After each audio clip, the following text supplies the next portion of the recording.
கள்ளக்குறிச்சி மாவட்டத்தில் 1433 பசலை கணக்கான வருவாய் தீர்வாயத்தில் ஜமாபந்தியானது மாவட்டம் முழுவதும் அனைத்து வட்டாட்சியர் அலுவலகத்திலும் நடைபெற்று வருகிறது. கள்ளக்குறிச்சி மாவட்டம் சின்னசேலம் வட்டாட்சியர் அலுவலகத்தில் நடைபெற்ற 1433 பசலிக்கான வருவாய் தீர்வாய அலுவலர் மற்றும் மாவட்ட ஆட்சித்தலைவர் ஸ்ரவன்குமார் அவர்கள் பொதுமக்களிடமிருந்து பல்வேறு கோரிக்கை மனுக்களை பெற்றுக் கொண்டு ஜமாபந்தியில் பெறப்படும் மனுக்கள் மீது உடனடியாக தீர்வு காண தொடர்புடைய அலுவலர்களுக்கு அறிவுறுத்தினார்.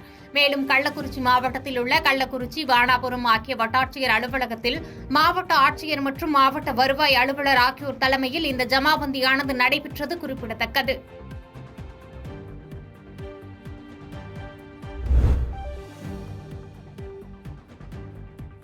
உதகை மற்றும் அதன் சுற்றுவட்டார பகுதிகளில் தேயிலை மகசூல் அதிகரிப்பால் விவசாயிகள் மகிழ்ச்சி அடைந்துள்ளனர். நீலகிரி மாவட்டம் முழுவதும் சுமார் 50,000 ஹெக்டேர் பரப்பளவில் தேயிலை பயிரிட்டு விவசாயம் பராமரித்து வருகின்றனர்.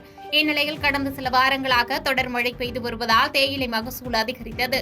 வளர்ந்துள்ள பசுந்தேயிலை கொழுந்துகளை அறுவடை செய்யும் பணியில் தீவிரமாக விவசாயிகள் ஈடுபட்டு வருகின்றனர். மேலும் இதமான காலநிலை நிலவி வருவதால் தேயிலை தோட்டங்கள் பசுமையாக காட்சியளிப்பதோடு தேயிலை மகசூல் அதிகரிப்பால் விவசாயிகள் மகிழ்ச்சி அடைந்துள்ளனர்.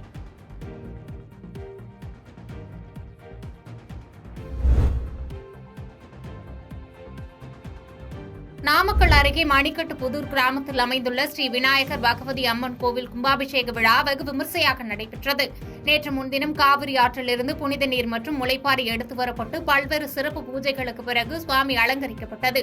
இதைத் தொடர்ந்து மந்திரங்கள் போத புனித நீர் கலசத்திற்கு கொண்டு செல்லப்பட்டு விநாயகர் பகவதி அம்மன் கோபுர கலசங்களுக்கு ஊற்றி மகா கும்பாபிஷேகம் மிக விமர்சையாக நடைபெற்றது.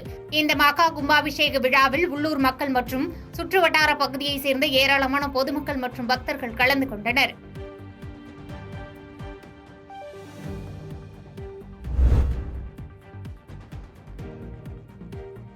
திருவண்ணாமலை அருகே ஸ்ரீ திரௌபதி அம்மன் ஆலய அக்னி வசந்த விழாவில் 1000க்கும் மேற்பட்ட பக்தர்கள் தீ மிதித்து வேண்டுதலை நிறைவேற்றி வழிபட்டனர்.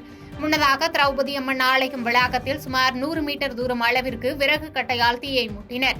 பின்னர் ஸ்ரீ பாஞ்சாலி அம்மன் சிலையை அக்னி கரகம் பக்தர்கள் சுமந்து கொண்டு மஞ்சள் ஈர உடையில் அம்மன் சிரசு சிலையுடன் பக்தர்கள் தீயில் இறங்கி தீ மிதித்து அம்மனை வழிபட்டனர். இதில் சுமார் 1000க்கும் மேற்பட்ட பக்தர்கள் தீ மிதித்து தங்களின் நேர்த்திக்கடனை செலுத்தினர்.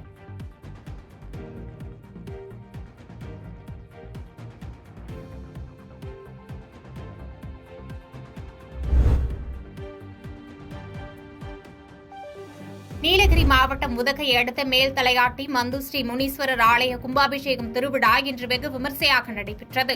தொடர்ந்து அலங்கார பூஜைகள், மகா தீபாராதனை நடைபெற்றது. கும்பாபிஷேகத்தை முன்னிட்டு அப்பகுதியைச் சேர்ந்த பக்தர்கள் திரளாக கலந்து கொண்டு முனீஸ்வரரின் அருள் பெற்று சென்றனர். இறுதியாக பக்தர்களுக்கு பிரசாதங்கள் மற்றும் சிறப்பு அன்னதானங்கள் வழங்கப்பட்டது.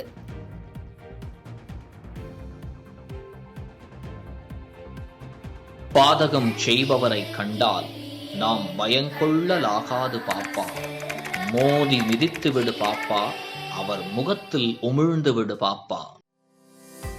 அண்மை செய்திகளை உடனுக்குடன் தெரிந்து கொள்ள இணைந்திருங்கள் இயம்நாடு தொலைக்காட்சியுடன்.